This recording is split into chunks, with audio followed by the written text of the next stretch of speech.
and mission specialist Jeremy Hansen of the Canadian Space Agency.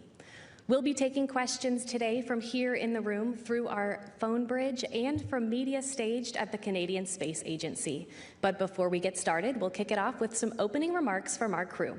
Reid, take it away. All right, thanks, Courtney, and thanks to everyone for being here and watching online. Victor, Christina, Jeremy, we're going to the moon.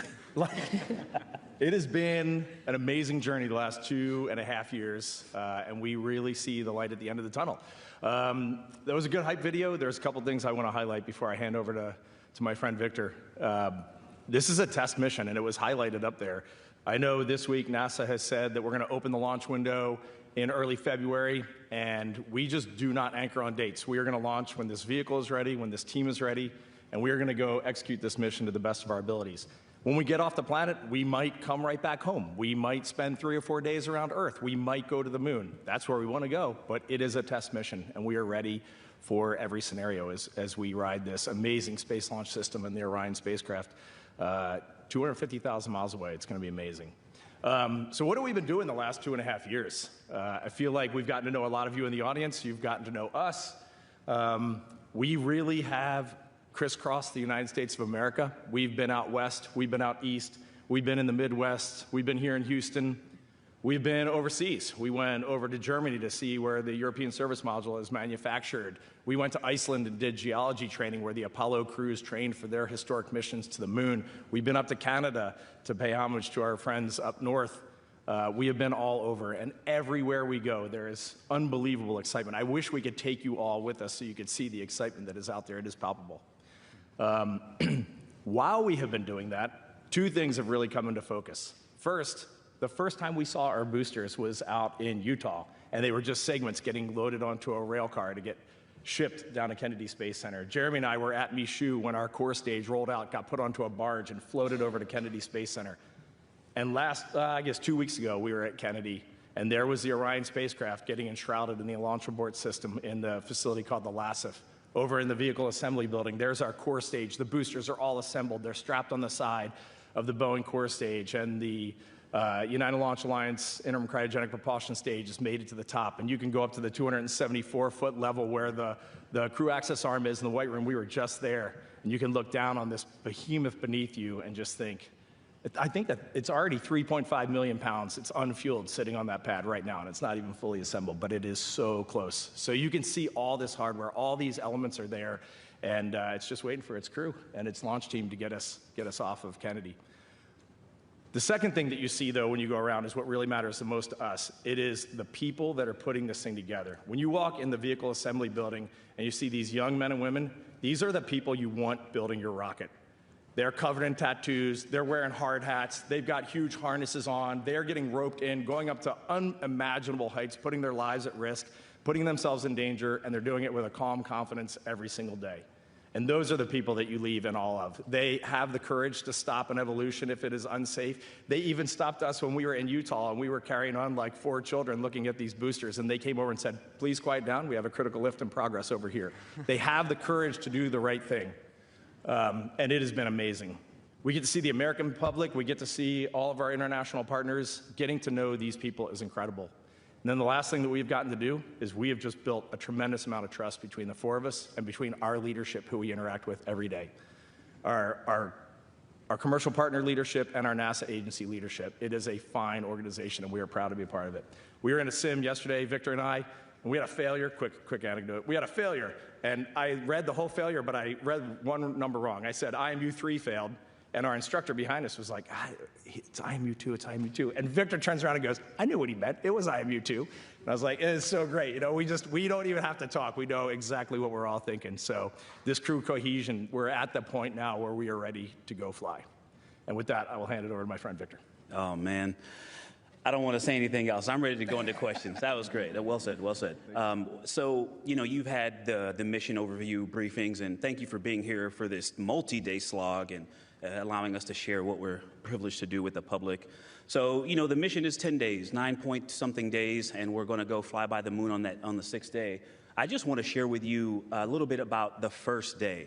And so here's a picture of the timeline, and I know that that's too small for it to be really useful to you, but I'm just going to keep holding this up here because you can at least tell that there's a bunch of different colored lines on this chart, and I'm going to talk about a few of them. And the first one is that we actually start the day that we launch 7 hours before launch, waking up in crew quarters to get medical checks and a weather brief, and to work with our team to start making sure that we're ready to go out to the launch. And when the Exploration Ground Systems team and the team in launch control says that things are looking good and send their crew, we'll drive out to the pad. And so 3 to 4 hours prior, we'll start to ingress the vehicle. And then he talked about the stack weighing about 3.5 million pounds. When it's all fueled up, it'll be about 5.5 million pounds, but 8.8 million pounds of thrust at sea level. Mass flow is going to rocket us towards space. And about 9 minutes after that, we'll be in space. And then the day gets even busier. Now, we've been up for almost a full workday at this point. And so once we get to space, the ascent portion really ends after about a half an orbit, when we're going to go from a 1,200 mile by 0 mile orbit to doing what we call a perigee raise maneuver that gets us into a stable and sustainable orbit.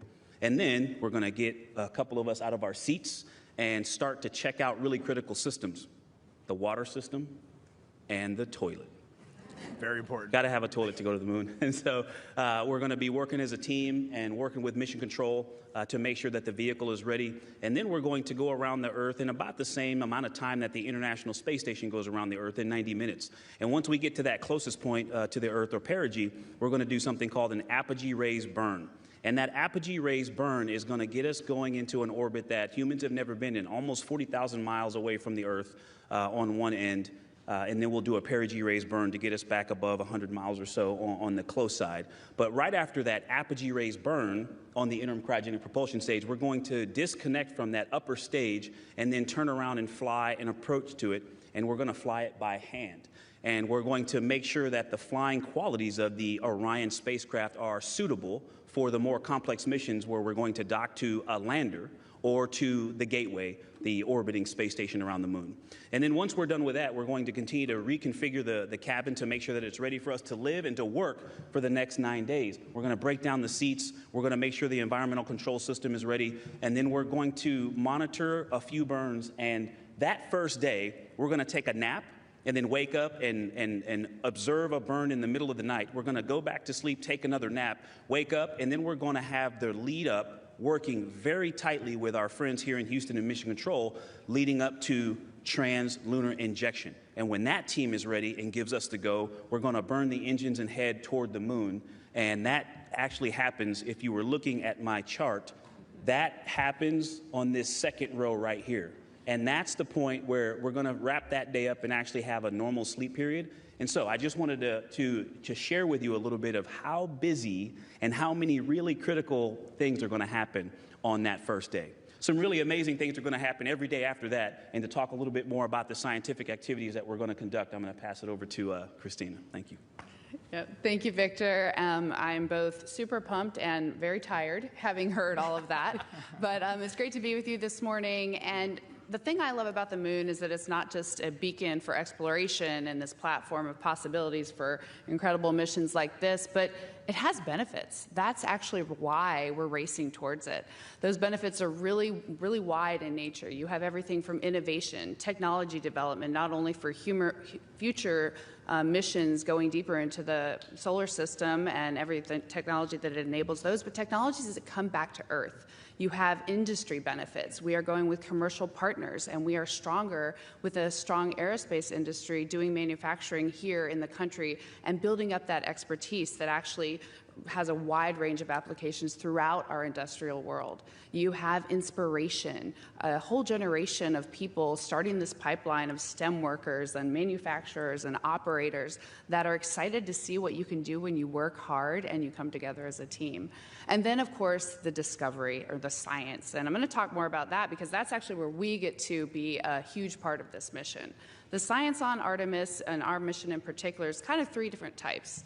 The first one is CubeSats. Our spacecraft, or the rocket itself, is actually going to be deploying some CubeSats from countries from 4 different continents. They're going to be studying things like space science, radiation, future communication systems, and some of that technology development that's so important. And the next kind of science is actually human research, science that we are participating in ourselves. There's 4 major experiments on our mission, and we're excited to be a part of all of them. One we call Archer.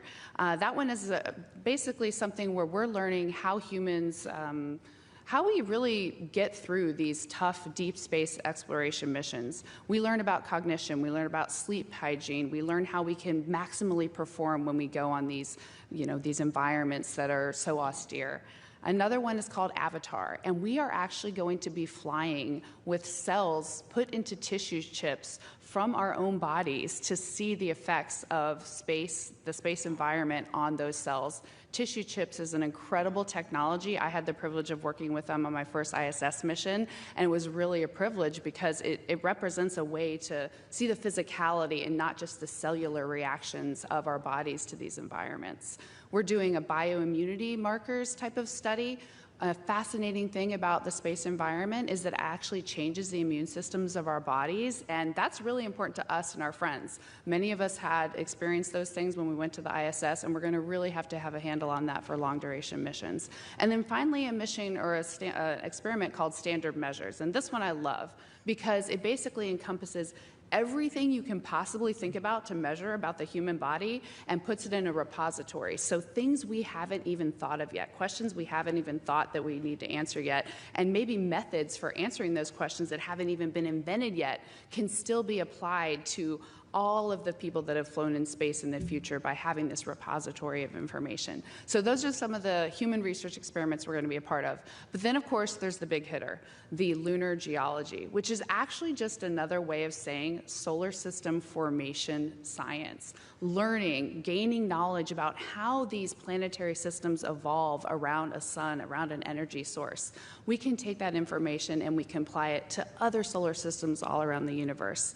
We have had such a fun time training for this part of the mission. Our closest approach to the moon is actually going to be scheduled. We get to take 3 full hours and devote it to nothing other than observing the lunar surface. And depending on the time that we launch, depending on the illumination of the far side of the moon, we hope it's not the dark side. We hope it's the lit far side, because that could mean that we could see parts of the moon that never have had human eyes lay upon them before. And believe it or not, human eyes are one of the best scientific instruments that we have. Our geologists are beyond excited for our eyes to look at the moon, and we've been training how to turn those observations into tangible science for them. There are incredible basins on the moon. Some of them are in this picture behind me. One, for example, Oriental Basin. It is this gem of a basin that basically is like the archetype, the Grand Canyon, solar system-wide, that can tell us about solar system formation. And really, to me, what does this all boil down to? And that is answering some of the biggest questions of our time. Questions like, are we alone? We can answer that by going to Mars in the future, and this mission can be the first step in bringing that answer back to Team Humanity. And I'll turn it over to Jeremy now. I knew I was next. I just want to talk about mission success for us, just to start there. Everything you've heard described this morning, we look through the lens of mission success, which is Artemis II getting back to the surface of the moon. And so we do all of this training, all this preparation, we're buying down all this risk, always thinking about what are we handing off to the next crew? Is what we're developing going to help them achieve that objective? That's just a really neat way to look at this. The night before, when you're going to bed, a day like this, it puts things into perspective for you. And I took a moment to kind of step back and think about, wow, what an extraordinary privilege it is to train with my fellow crewmates here to go on this mission, to train alongside our backup astronauts, Andre Douglas and Jenny Gibbons from the Canadian Space Agency, who are right now working hard on getting ready for the mission while we're up here today. And of course, the broader team, the entire team that enables us to go do this. It truly is an absolute privilege. And for us, Artemis II is about much more than just going back to the moon. It is about the pursuit of excellence. And just let me speak first to our American partners. You should be extraordinarily proud of your space leadership that you have held for over half a century. You are constantly in that pursuit of excellence. You have You have this incredible industry and academia who is supporting and leading us back to the moon with an eye of going to Mars. And it truly is extraordinary. And then you do one more thing that great leaders do, and that is you carve out space for others to join you, to bring their talents and gifts and make a contribution. And to my fellow Canadians, you should also be extraordinarily proud that we are represented in the Artemis program. And it wasn't a gift, you earned it. For over decades now, you have responded to that call, to that opportunity with a can-do attitude, and you have used strategic investments, and you have innovated and created things like Canadarm and many other examples that have put us in this position where we can earn our place on the global stage. And that's extraordinary. That is our can-do attitude. And when I think about the four of us flying around the far side of the moon, coming around, seeing that Earth rise, taking images and video and sending them back to you, the feeling that I have inside is hope. I just imagine when that is going to be like. And we know that Artemis II is not the solution for humanity on planet Earth, but it is a contribution in the positive column. We hope that just for a moment that people will pause and say, wow, it's extraordinary when you look back upon the Earth with over 8 billion people. And you see this concrete example of what humanity can do, this extraordinary thing when we set big goals and we work together to achieve them. Now, I just want to take a moment to say a few words in French for my fellow Canadians back home. Le Canada fait partie d'Artemis à cause de la leadership spatiale américaine.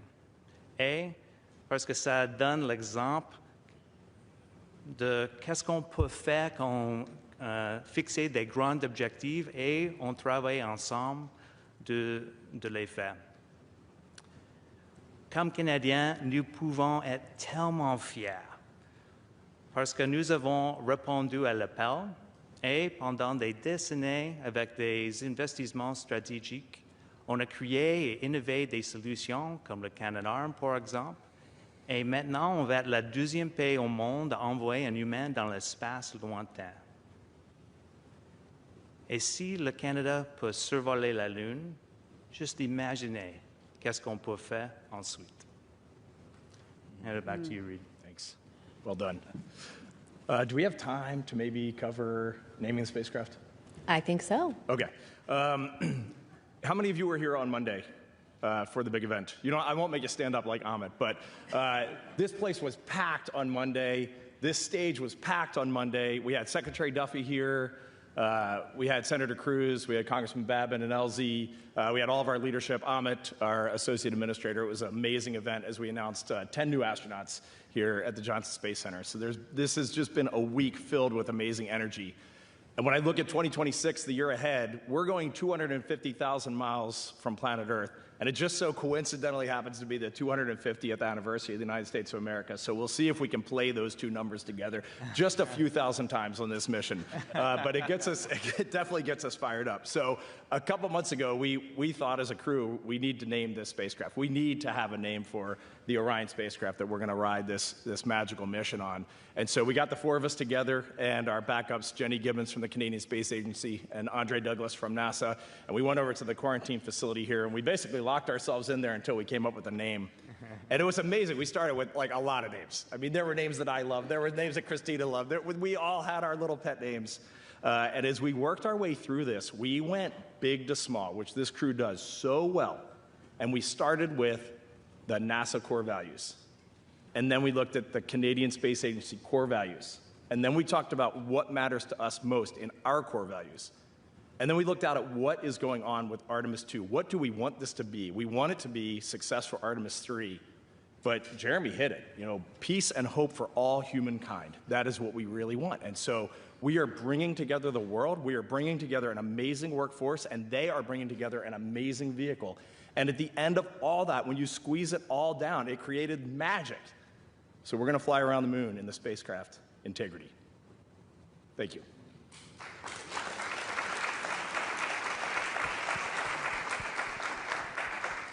All right, with that, we will begin taking questions. If you have a question here in the room, please raise your hand and we will get a microphone over to you. If you're on our phone bridge, please press *1. We'll start here in the room. Hey, thanks. It's Bill Harwood of CBS News. Good to see you guys again. A truly non-technical question. You know, we got to look inside the simulator in Building 9 yesterday, and some of us were thinking, okay, this isn't Gemini 7, where 2 guys spent 14 days in a vehicle the size of a Volkswagen, but it's 4 people inside a vehicle the size of maybe a minivan for 9 days. Can you just talk about the human element of living in close proximity with all that's riding on the mission, but just the physical closeness inside that cabin and how you guys are going to manage that? Thanks. Bill, it's going to feel a lot bigger in microgravity and 3D. So I'm really counting on that. Until Jeremy starts exercising, and then it's going to feel small again. Yeah. You know, I think that we've been, as you guys know, we've been training together for over 2.5 years now, and with that comes a closeness that I think is built in for a reason. We are comfortable working really closely together. We actually also are committed to a system of train like you fly. And so we take opportunities to build in closeness together where we have the reality of that lack of ability to unplug, that lack of privacy when you want it the most. When we're taking that 4-hour nap at the end of a 37-hour day, that's when we're going to want to just, you know, go to our own room and put on some headphones. But we won't have that luxury. And how do we perform maximally even in that environment? So we've done some things. We actually do long sims where we all spend the night here on Johnson Space Center. We had the opportunity to go out on a Navy ship for a recovery forces demonstration. It's called URT, Underway Recovery Test. And we opted to stay in the same stateroom, the 4 of us, and share a close space. And so we practice those things. And to be honest, we've really become a family over the last 2.5 years, and I think that's going to help a lot too. And we're also committed to mission success, that we are just ready to take those little inconveniences, but also the communication that it takes to know when someone does need a little alone time, and what are our signals for that, and how do we have both team care and self-care simultaneously to have that maximum performance. So we practice all of that, and I think we're really in a position where we're ready to put it to work. All right, we'll take another question here in the room. Me? It's Paul Hunter from the Canadian Broadcasting Corporation. Hey, Jeremy, as the weeks dwindle down, I wonder what the #1 thing on your to-do list is at this point. And to the 3 non-Canadians on stage, what's your take on the guy down the end with the maple leaf on his shoulder? And what does he bring to the table? And when you answer, be aware that he's listening. Well, you only get one question, Paul. Okay, so That is where he breaks. he's the funny one. I think the biggest thing for us is continuing to hone the muscle between us and mission control, and how you bring all the minds together to solve the things that could potentially come up that we haven't thought of. We have thought up about a lot of the contingencies that can arise. We have great plans, but the most important thing we're working on refining and honing is how do we handle the unknown? We have this great group of simulation trainers who come up with these sort of evil tests for us, and we'll be sitting in the sim, all our mission controllers are in mission control, and then stuff will just start breaking. You're like, oh, come on, really, that? And then we'll just have to see what we can create to come home, kind of Apollo 13 style, and that is a really important muscle to continue to build, and it really feels like it's coming along. We already answered. He's funny. It's good. Jeremy is the... Well, it's tough to sit here and talk about your crewmates when you haven't really talked about it before, but he's the creative one on the crew. There's nothing that he doesn't just think about. Like, well, what if you did this? What if you did that? What if you did this? Why does it work this way? How could it work a different way? And those questions, when you're flying a spacecraft for the very first time, those questions lead to a lot of discovery. And so it's really been a joy to watch a kid in his tree. He always tells the story of being a kid in his tree fort, his tree house when he was growing up. And now we're getting to watch him as a professional in his tree house, getting ready to go to the moon. And I see that little kid every day, and we love that. Let's take another question here in the room. Eric, go ahead. Eric Berger, Ars Technica. Again, it's great to see you all. I'm curious how, if this is successful, you would hope that history looks back on this mission. Obviously, from a spaceflight perspective, you're incorporating elements of Apollo 7, 8, and other missions leading up to Apollo 11 into a single mission. It's the first international mission. But how would you like history to sort of view this mission at this moment in time and what you're trying to achieve? Thanks, Eric. That's a great question, big question. And I think we all have different pieces of this integrated, hope and wish. And for me, I think I want to distill it down to a very specific part of the mission, too. I think for the 45 minutes that we're closest to the lunar surface are also going to be out of contact. We are going to have an LOS in NASA terms, a loss of signal. And while we cannot talk to the planet and our friends that are even in space on the International Space Station, I would love it if the entire world, those 8 billion people Jeremy mentioned, could come together and just, be hoping and praying for us to get that acquisition of signal and be back in touch with everybody. If we had the ability to be one thing for one moment, that would remind us when things get tough. I mean, it won't fix everything, like Jeremy said, but it would be a reminder, a data point that we all share that we can do challenging and very big and very important things when we work together. We'll take our next question here in the room. Andrea, go ahead. Hi, Andrea Leinfelder of the Houston Chronicle. We've heard a lot about how important your observations, your eyes will be on studying the moon and studying about its geology. So I want to hear more about that training. What's it been like to learn about the moon's geology and to be able to explain what you see to the people on the ground? Can you give me some examples of how you've trained and if it's been hard to learn about these different types of rocks? Thank you. I'll start and then I'll toss it over. We've been to the moon and Apollo, and so when we would go into this training and they're talking about us looking at the moon and all the things that we can bring, in the back of my mind, probably like in the back of yours, it's like we've been there, we've orbited the moon, we've seen these things before, so what is Artemis II going to bring that is new to this?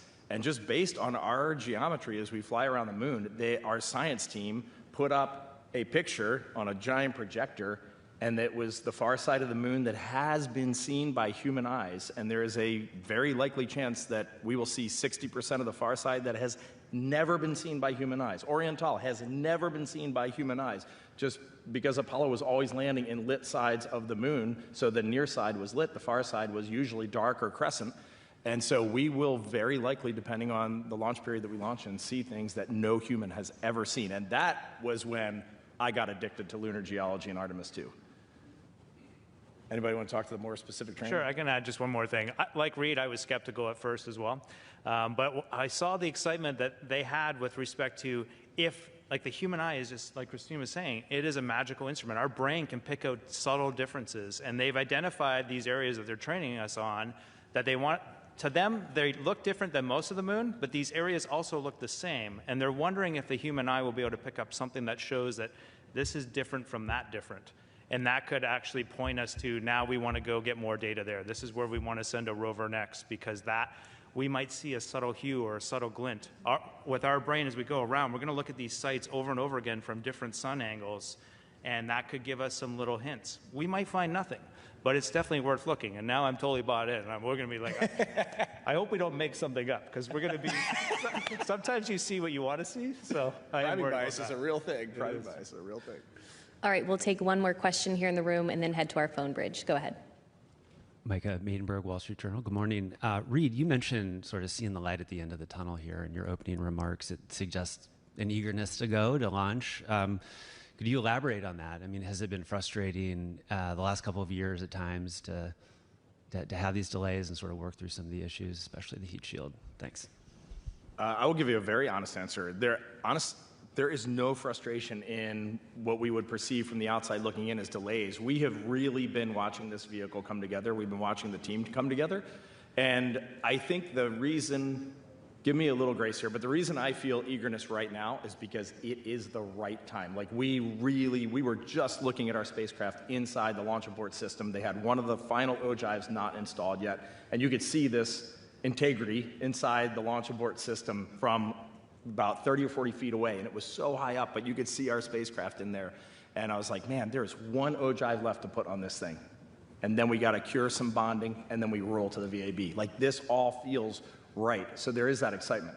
As a human being that is getting on this vehicle, Right now, I feel very much like my first flight when I got on a Soyuz, which was, I will not believe this until we are off the pad. Because as a human, you just cannot let yourself advance to that next step until it really gets there. Life is a fragile but interesting ride. And so every day at a time, when this vehicle is ready, we will get on it and we will go. Okay, we'll head over to our phone bridge. We'll start with Marcia Dunn with the Associated Press. From Kennedy Space Center. For Reid and the rest of the crew, test flight means extra risk, even more when you're flying to the moon. How much more dangerous do you personally feel going into this mission compared with your previous space flights or other high-risk endeavors? And how are you and your families dealing with it? Thanks. It's a great question. I'll start. I'll try to be brief. When you see numbers like Mach 39 at entry, when you see numbers like 38,000 miles, 250,000 miles, those are and 5-6 million pounds on the pad. Those are just insane numbers. Like, those are just not numbers that humans generally think about. We were flying in a sim yesterday and watching the miles click down. What did we say we were doing? Like 5 or 7 miles 7 miles a second. Coming back to Earth. So these numbers just you don't even comprehend. So there's risk in that. We don't know. We don't know what we don't know right now. So we'll go learn all that. But at the end of the day, what feels so fundamentally different for me on this mission is that we have actually been there every single step of the way of the spacecraft being built. No astronaut gets that privilege. And we have had that privilege. That's what I said in the beginning. So for me, I actually feel completely 100% bought in. When I get in Orion, it's like climbing into my bed and I'll feel warm and tucked in. A metal and plastic bed. But, yeah. You know, great question, Marcia, and hello out there in Florida. It's interesting. Crew 1, my previous mission, was the second crewed space flight of the Dragon, and we had issues with a FOD in a rocket nozzle. We had parachute riser issues that had to be redesigned, and we had a heat shield issue on Demo 2 that caused a redesign to the heat shield. So we flew that heat shield the first time on our mission. So there are a lot of similarities. But as you mentioned, there are a host of differences. This is a whole different scale. And so the same preparation, though, is what goes into it for me. I think people ask me all the time how I feel. Am I excited? And, you know, I'm glad Reid is excited, but I'm not. I'm focused. And I know that's not a feeling, but all of the feelings that I do have drive from my family and focus. And so my family, we're preparing the same way. We talk about everything. We talk about how we're feeling. And I put as much time, NASA, actually the amazing team that we have here, which is the basis of that trust, all the things that Reid said, that is because of the people, the technicians, engineers, and managers that we see working for this integrated effort. And I talk to my family and work with them to prepare as much as I train for the technical and operational things that we do at work. And so for me, it's about my family and my focus. And we're kind of doing the same thing we did last time because I think it worked, but you should ask them. I'll just add, because I am in complete agreement with my crewmates, another reason that this mission is different isn't just that it's a test mission. It's actually just the mission design itself. Because our TLI burn, the burn that gets us going to the moon, is also our deorbit burn. And what that means is, as soon as we take that burn, we have bought off on basically the rest of the mission, save a couple options to do a U-turn burn that are in there as well. But that's a very different concept. When we flew on ISS and used Capcom for ISS, we always know there's an out 90 minutes away or a couple minutes away all the way down to landing. But this is very different, and wrapping our heads around that is very interesting. Before we go into some of our entry sims, the sims, you know, for re-entry, we talk about how, hey, there's no canceling the countdown on this. We are re-entering. But the truth is, we are re-entering before and at the moment we do TLI, and recognizing that our team has to be ready for that full mission as soon as we buy in. That is a really interesting risk posture, and that's why I'm so glad we have spent so much time with our team, super integrated, learning the vehicle, hopefully better than anyone will ever have to in the future as we get those reps. But it's been quite a journey getting to have the technical know-how on this vehicle as much as we have, and as an engineer, I've really loved that process. Okay, we'll take one more from our phone bridge and then head over to the Canadian Space Agency. So the next question is from Thomas Moore with Sky News.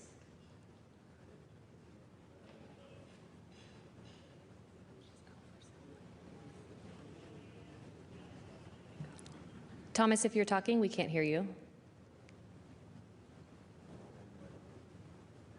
Hi, can you hear me now? We hear you now. My apologies. Secretary Duffy has said that the United States will beat China back to the surface of the moon. How do you feel about your role in Space Race 2.0? Do you sense that weight of expectation?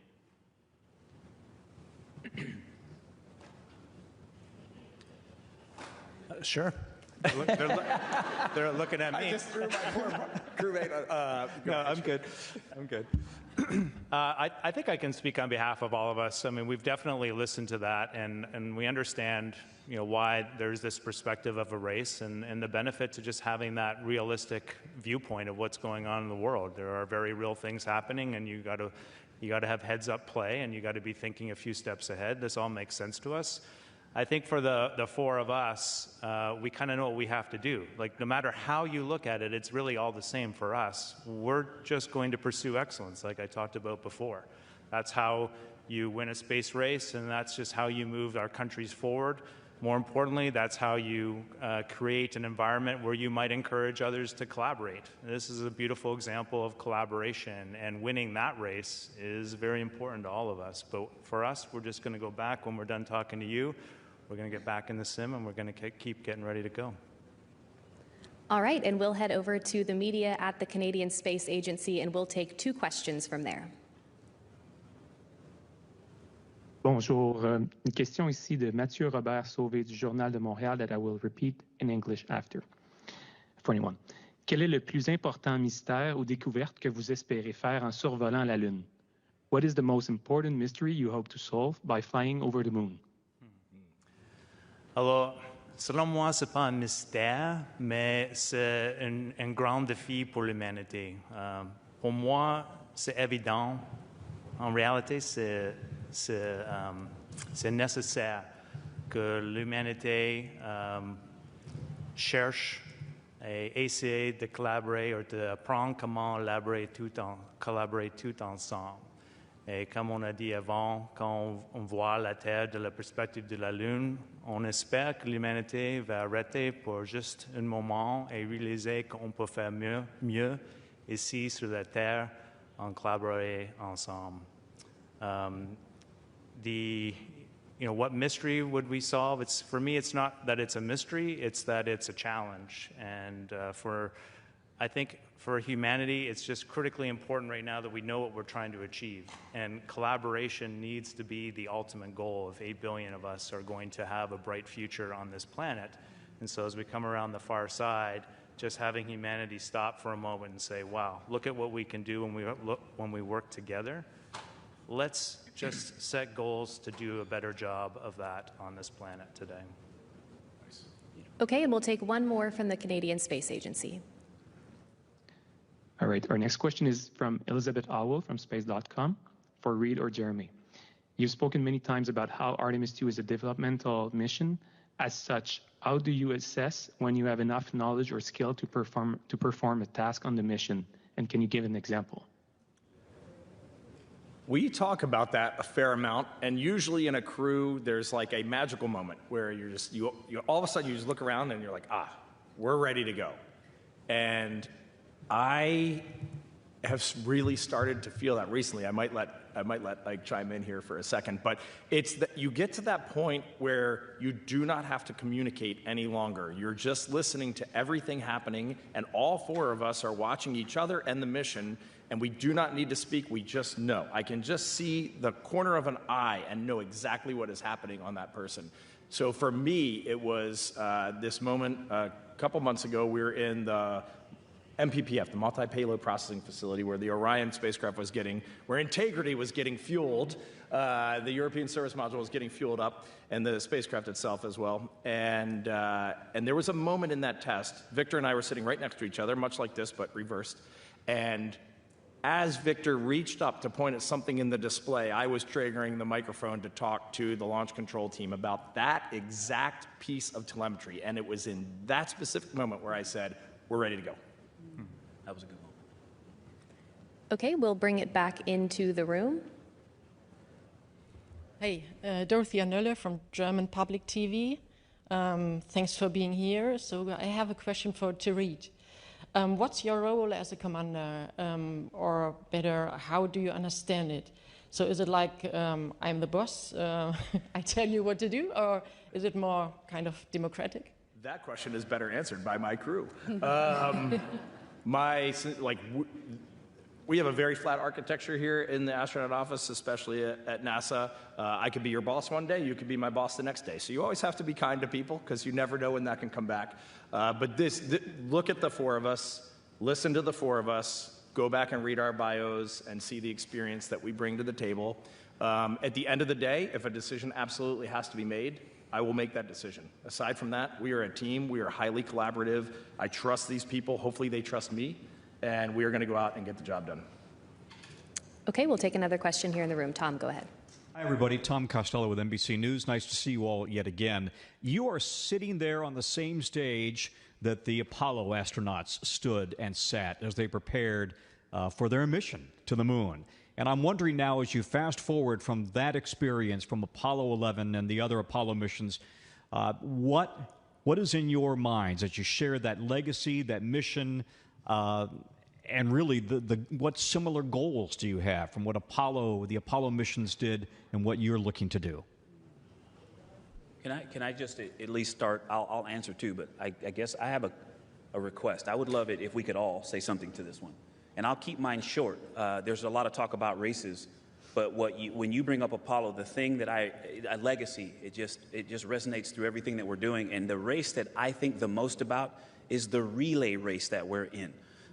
You know, there's a saying, if you want to go fast, go alone. If you want to go far, go together. And we are going together, and our mission success is built on handing off a starting point to Artemis II that sets our country and our partners up to go back to the surface of the moon. And so I just think about legacy and the honor and privilege it is to be a part of this journey. Thank you for that question and for Eric's earlier. Legacy is something that we think about a lot as a crew, especially when we are going through this developmental mission training, which is so undefined in so many ways. We are constantly asking ourselves the question you asked earlier of not only when are we ready, but how do we get ready? How much do we deep dive each thing? How much do we let the team handle? What decisions do we make ourselves? What decisions do we pass off? And not having a book for what to know, what to do, what's right. Writing that book as we go is a challenge. And sometimes when that challenge gets too confusing, I sit back and think about legacy. What do we want this legacy to be? And that is a guiding light for how we approach this mission. And I do think about those Apollo astronauts. We've seen them many times in those press conferences. We've read their books, and they were really mission focused. They went through the training that the team put before them. They worked with the teams. They stayed up late. They studied because they cared about giving the most back that they possibly could. And that is what we share with them that I'm so proud and honored to share. And another thought that comes to mind is about how NASA is so revered for that history. And I also want it to be revered for its future, for the future that we are bringing to humanity in doing this mission. I will answer only because Victor asked me to, because I think you two covered that beautifully. But I'll add one more thing that kind of came to mind when I heard that question. Apollo 8, when they flew around the moon just before Christmas in 1968, there was a lot going on in the world, and people realized it was a really tough time. People were struggling in many different ways. And I think we can all resonate with that today. And I remember reading about a postcard that Bill Anders got when he got back. And it just simply said, all that was written on it was, "You saved 1968.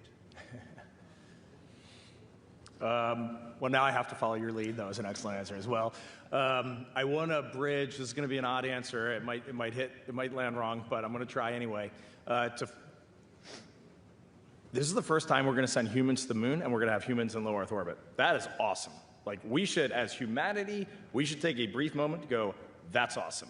One of the things that we most asked for and look forward to is we are going to do a crew conference between Integrity and the International Space Station, the crew that's up there. And I will tell you, our friends that are on Crew 11 and our friends that are getting ready to launch on Crew 12 are arm wrestling between the station and home to see who gets to be in space when they talk. Like, they're as fired up as we are, and I did not expect that. But we are kind of talking about legacy here. And, you know, when we started this 2.5 years ago, we did a lot of this, like big, huge strategic thinking, huge inspiration. The last 6 months, it's totally changed. We are thinking about how does this computer talk to this computer? How do these abort systems work when we're over the Atlantic Ocean, over Africa, over the Indian Ocean? We are thinking a completely different set of thoughts, and that is awesome. And when I look at the future, when we talk about what is our legacy, I don't want to look 5 years or 10 years in the future. I want to look 100 or 200 years in the future. And honestly, this is where I thought this might land wrong. I hope we're forgotten. 100%. If we are forgotten, then Artemis has been successful. We have humans on Mars. We have humans out on the moons of Saturn. We are expanding in the solar system. We have robotic precursor missions going out. We already have spacecraft outside of our solar system. Maybe we've invented something that we never even dreamed of, and maybe we inspired some kid somewhere, and maybe that's our footnote. We inspired Susie or Johnny to do what they did. That would be magical. Okay, we'll take a question here in the back. Go ahead. Sandy Paneros from WPCAN in Bridgeport, Connecticut. Reid, I have a question for you. And first of all, I want to thank you for all of those great Artemis II updates on Instagram. They're wonderful. They make us all feel part of the mission. I appreciate it. No, really, it's great. You've said that an EVA or spacewalk was mentally and physically the most difficult thing you've ever done. And I've got to believe that landing in a Soyuz spacecraft has got to be pretty physically challenging as well. As you look at the challenges of going to the moon, how does this look, this new challenge look to you as comparison to what you've done before? How's this new challenge look compared? Well, first, I'm basically a space walking rookie. I've only done 2 of them, so maybe we should ask some other people on the stage who actually know what it feels like. Maybe it gets easier. Does it get easier as you go? I don't know. Does it get easier? I think so. All right, it gets easier. No. This is so different. Like when you're going to the space station, you're going up there for 6 months of hardcore science. You are an operator. You are really you just give everything to Mission Control in Houston. They plan everything out for you, and you just get up as a good astronaut every day, and you get the job done. There are stressful moments, and there are fun moments. There's a lot of laughter, and when you laugh in space to the point where you cry, tears of joy, they just stick right in your eyeballs, and I always thought that was hilarious. One of my fondest memories of being in space. But when we look at this, there are just a lot of unknowns, and there's going to be a lot of stress, and there's going to be a lot of unexpected stress, and just how we wake up every day, stay calm, keep our demeanor, focus on excellence, focus on the mission, focus on each other, respect each other's space. Like those are the things that I'm really thinking about. When you're coming home through the atmosphere in a Soyuz, it's an impressive ride. When you land, the first thing I thought when I landed was, I would go do that immediately. Like if you could take me in a crane and put me up and do that again, I want that ride again. And so I hope that's what we feel when we splash down on Artemis II, and that will be a magical, I keep saying magical, that'll be a great moment. All right, we'll take the next question right here. Go ahead. Thank you very much. It's Ivan Semenik from the Globe and Mail. Thanks to all of you for your time today. I think it's really striking that exploration for this crew actually starts with the vehicle, because you're the first set of people to have this intimate of a relationship with this particular vehicle, including naming it. So I want to start with Jeremy as the tallest explorer in a very small volume. We heard a little bit about this before, but I'd love to know a little bit more about the details of what you have learned exploring this space, and how that might influence, the design of the space or how it's used. Just a little bit more of what that exploration has been like so far. Yeah, Canada did get more than its fair share of the volume on this mission by assigning me to this. And I've heard it acknowledged many times, so I'm getting a little bit conscious about my size. But part of this is exploring how to use that space efficiently, that volume. When we get things changed from probably how you saw it yesterday, I imagine. When we get to space, we start to deconstruct the seats and make a little bit more room in there for ourselves. Of course, we can take advantage of microgravity, and whether the sleeping bags will sort of be just hung up all over or strapped up all over the spacecraft, however we fit them in there. And we've tried it, and it works. I think that a lot of it's interesting when we sim this stuff. We have 2 places we sim it. One in Building 9, where you saw the mock-up, where the seats are kind of laying on their back.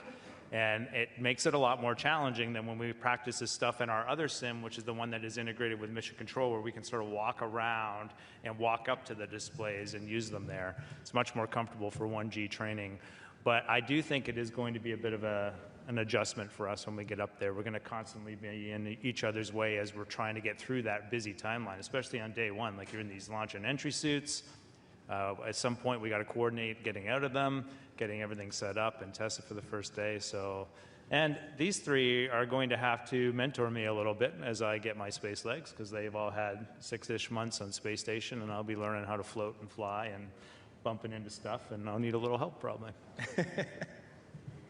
Okay, we will head back over to our phone bridge and take the next one from Ryan with NASA Spaceflight Now. Hi, thanks very much for doing this. Every so often, looking at the night sky, the moon catches my eye, and, you know, I think we're going to have humans around there in a few months' time. I'm just wondering what it's like for you guys when you catch the moon out of the corner of your eye, knowing that you'll actually be visiting that destination. Thanks. We all are going to answer this almost certainly. Who wants to start? Oh, I said too much. I suppose I can start. You know, I actually think about this even bigger picture. We all, and maybe some of us in this room or listening, knew a time where you looked at the moon and you inherently didn't know we've been there. But my whole life, when I look at the moon, something in the back of my mind always knew we've been there. And on some human and fundamental level, I feel like that changed the perspective that I had just looking out into the world and looking out into the starry night and the moon. And I wonder if there will be a difference after we go back, with young folks especially thinking not only we've been there, but we're going there.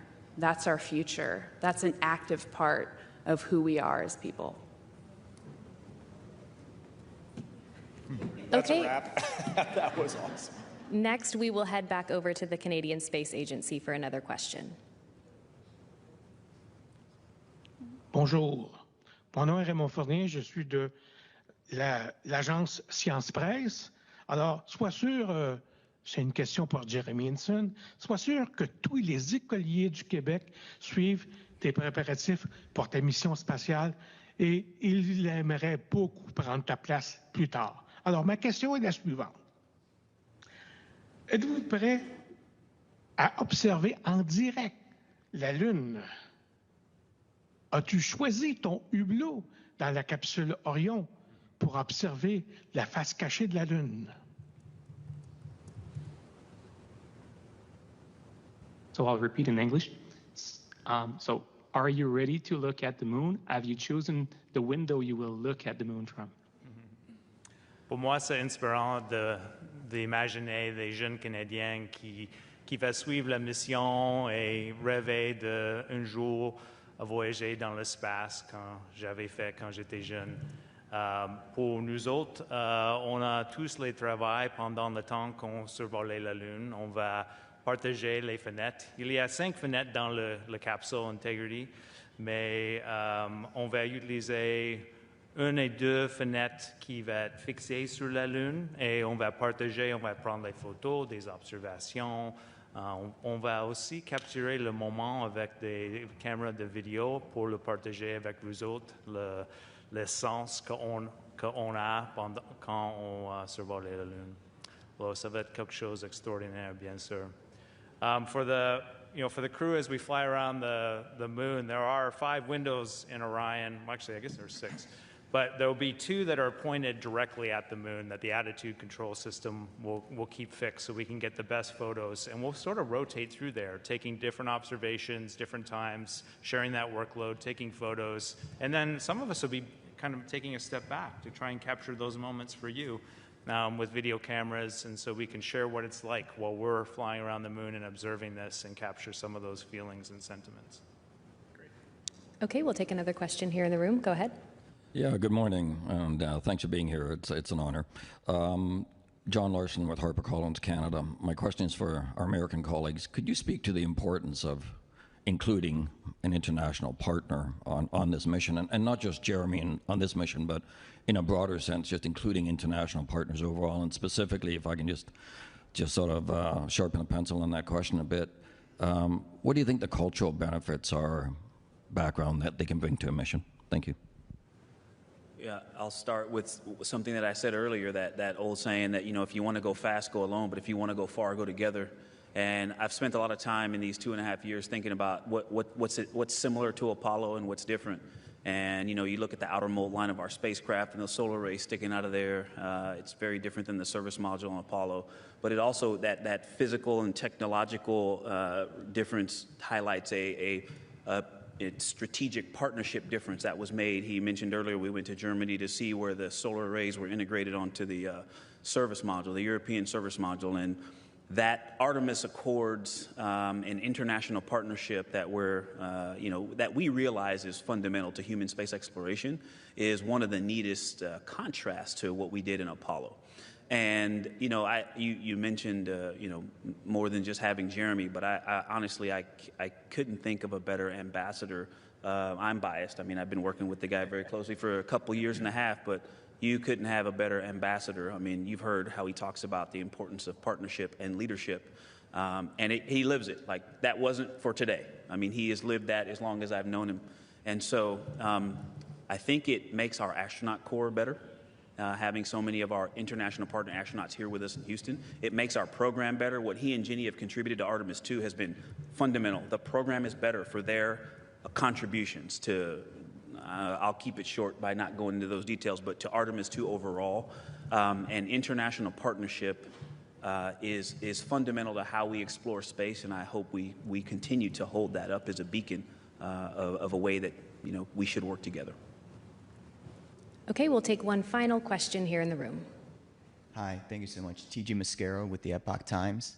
It's sounding like when y'all slingshot around the moon, you guys are going to have a chance to beat Apollo 13's record and become the crew to go farthest away from the Earth. What do you guys think about that? And can you talk a little bit more about just how you guys wrap your head around the grandeur of these numbers in terms of like distance that you guys are going to have to traverse? When I get a question like this, I sometimes tell the story about how when I met Fred Hayes at a recent event here at JSC, he said hi, and then he said, "I heard you're going to beat our record." And it made me realize maybe he's paying attention to it more than we are. I think that sometimes when we talk about superlatives, we may inadvertently ignore the real story of what's going on in our mission. And to me, the fact that there might be a couple miles ticked more, and it does depend on when we launch, it's not guaranteed, so it's certainly not something we're chasing, but we may ignore the real story here and the real work behind what we're doing. And so I like to highlight the fact that it's not about farthest, first, fastest, longest. It's about the teamwork and the work that went into that and the dedication that it took to take on those big challenges. And I think that's really the most important thing that I can think of. May I add, there's something else about records. It's interesting. Some of those records are just, going to the moon the first time. But, think about the distance record was set by Apollo 13. And that mission did not get to go to the surface. And so records are just an interesting and challenging thing. And not all of them come from, something positive. Some of them are the outcome of a not great situation.